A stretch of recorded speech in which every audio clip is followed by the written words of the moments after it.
In your view, can GPs, people like you, do the booster jab programme and still serve their patients with the general offer that you've always tried to do? Golly, I think that's a very difficult one. I think we've been hoist by our own success, really. When the first vaccinations started, we all geared up to give them. All our staff were based in vaccination centres, and we achieved fantastic results in getting everybody vaccinated. But the thought of now having to take staff out of our practices and start up those vaccination centres again to give the booster doses, and the remaining 25% who need to be vaccinated, and really do need to be vaccinated, the thought of having to do that while we're trying to achieve some sort of normality in trying to see the patients, as Lawrence outlined, we need to see patients face to face now to make sure that they're well. I run we used to be called a walk-in centre, but is now called a GP access centre. We just opened this week because we've just shut our COVID hub, and seeing patients face to face, and the real pleasure they've got out of seeing a GP after many months of dealing with them on the phone is really very gratifying and is great. And so the thought that we're going to have to give up, for whatever amount of money is involved, give up that process and go back to the vaccination centres and give hundreds of thousands of vaccines is not a great idea.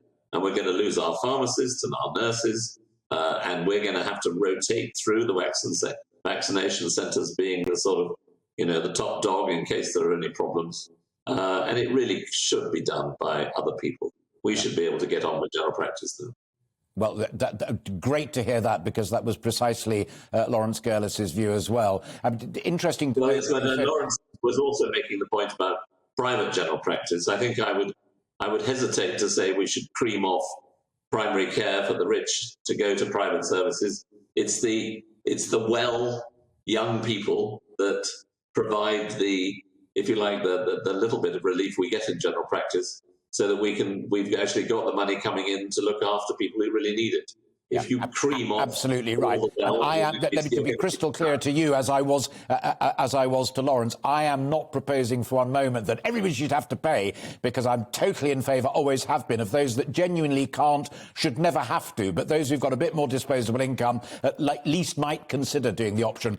But let me take you back to something you said. A really dramatic statement from you, delivered albeit very calmly, and that is how excited you and your patients were at inching back to normality, only to hear now from the Secretary of State for Health and Care, that's got to stop because you've now got to be jabbing. I mean, it strikes me, listening to you as an objective witness, that this is one of the most crass decisions that's been made by the Secretary of State in this entire coronavirus. No, I mean, I'd love it to be headline news, but this is terribly nuanced, isn't it? I do feel slightly sorry for government in that we've got a race on. We've got to get everybody vaccinated, because that looks like it's the only way that we're going to beat this new variant, is to get people vaccinated with their boosters as quickly as possible. And we've got to do it. And there are people out there, general practice, I'm not talking about GPs, I'm talking about the GP teams, who have proven that they are good at it. You mentioned pharmacists. We've got some fantastic pharmacists in our area who are going to gear up as well, but they're run on volunteers. Everybody's getting tired.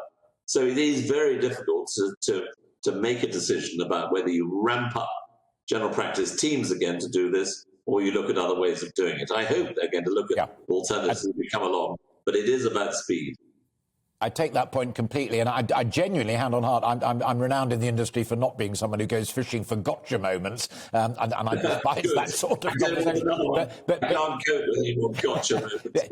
You know as well as I do, because you've spoken to it this evening already, that there are waiting lists in hospitals, referrals are down because you're tied up with other stuff and you've had to adopt certain limitations in your own practice. Waiting times are up. Some people are having to wait ages and ages before they see people. There was a real crisis out there in primary care before ever Sajid Javid came along and said, oh, can you also take over the booster programme? Well, but they're all so interconnected. That's the trouble, is that, if the COVID rates go up, then your ITUs fill up. And the people who've been waiting for years and years for their knee replacements, they're going to be frailer than they were, so they'll need an ITU bed after they've had their knee replacement. So the whole system is in a very fine balance, and you knock one bit and the other bit falls over. So yes, you can talk about GPs and you talk about hospitals and COVID, but everything is totally interrelated, and it just takes one little nudge for the whole system to fall over. Yeah. Final point on that score, and it's the same question I put to Lawrence at the end. Do you believe that when the coronavirus is either over or genuinely manageable, that we will revert to what was normality in primary care, or does it need a fundamental rethink in the light of everything you've been through over the last 2 years?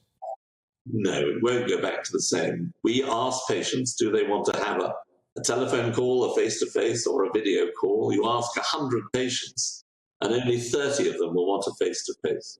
So we will have to get used to this new multimedia, multi-mode way of general practice. It is the future. It is more cost-effective and will enable more patients to get what they need.